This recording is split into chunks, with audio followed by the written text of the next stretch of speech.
नमस्कार मंडळी, तर आजची आपली रेसिपी असणार आहे लेमन राईस। तर त्यासाठीचे साहित्य: बासमती तांदूळ, काजू, उडदाची डाळ, हरभऱ्याची डाळ आणि शेंगदाणे। आता एक साईडला मी गॅसवर पाणी तापायला ठेवलं होतं, कारण की आपल्याला ते तांदूळ आहेत ना ते उकडून घ्यायचे ना, त्यासाठी। पाण्याला उकळी आली की आपल्याला तांदूळ स्वच्छ 2 पाण्याने धुवून घ्यायचे आहेत।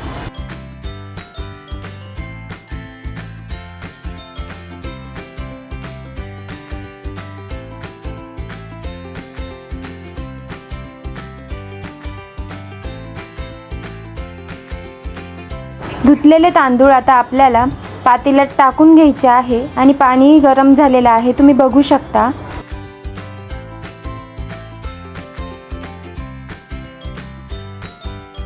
त्यानंतर त्यामध्ये चवीप्रमाणे मीठ घालायचं आणि थोडंसं तेल घालायचं, म्हणजे त्याने तांदूळ सुटसुटीत होतात। त्यानंतर ते हलवून घ्यायचे आणि छान शिजवून घ्यायचे।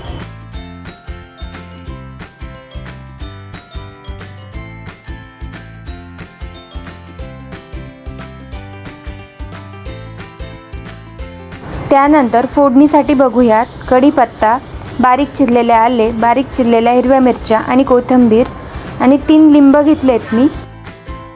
आता आपल्याला लिंब कट करून घ्यायचे आहेत। आपले तांदूळ आता शिजत आले आहेत, तर आपण गॅस बंद करतोय आणि ते एका चाळणीच्या साहाय्याने गाळून घेतोय।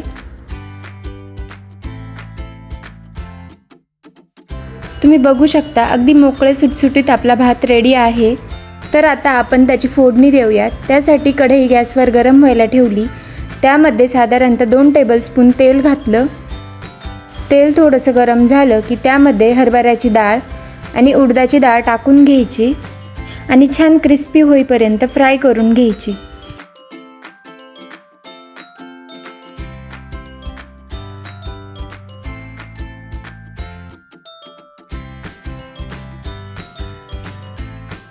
दोन्ही डाळी छान फ्राय झाल्या की त्यामध्ये शेंगदाणे घालायचे आणि तेही छान परतून घ्यायचे।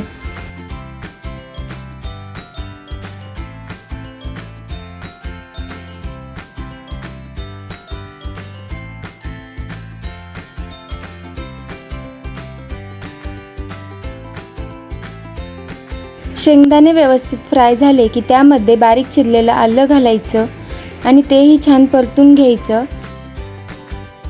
त्यानंतर त्यामध्ये कढीपत्ता घालायचा आणि तोही छान तडतडून द्यायचा।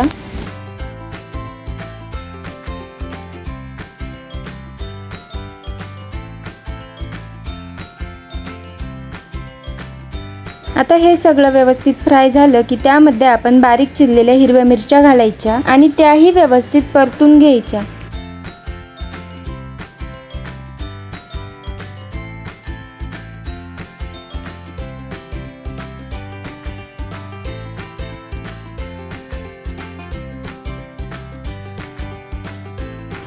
यानंतर आता आपण यामध्ये काजू, त्यानंतर मोहरी आणि जिरे घालून व्यवस्थित फ्राय करून घेऊयात।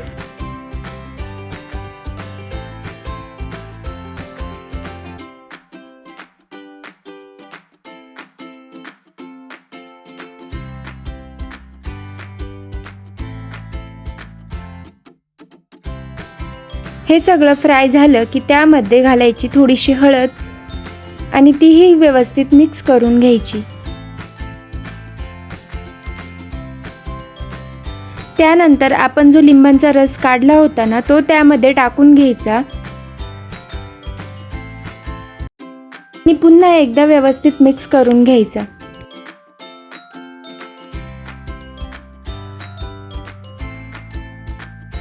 त्यानंतर त्यामध्ये आपण जो राईस कुक करून घेतला होता ना, तो घालायचा।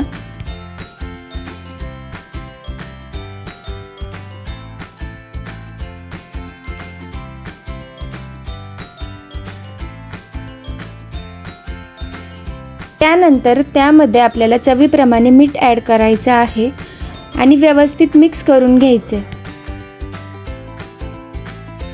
एकदा का राईस त्यामध्ये ॲड केला आणि थोडंसं मिक्स झालं ना की आपल्याला गॅसची फ्लेम ऑफ करायची आहे आणि पुन्हा एकदा व्यवस्थित मिक्स करायचं आहे।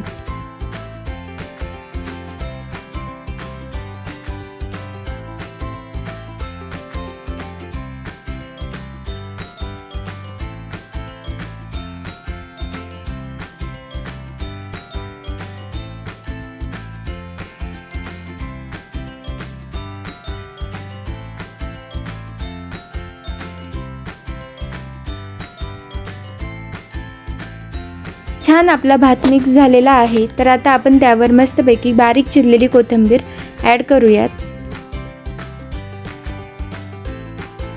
छान दिसतोय ना आपला लेमन राईस.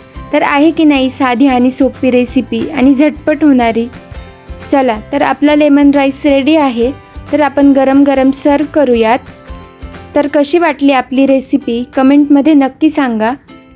आणि रेसिपी आवडली असेल तर चॅनलला लाईक शेअर सबस्क्राईब करायला विसरू नका. पुन्हा एकदा भेटूयात अशाच एका अनोख्या रेसिपीसोबत.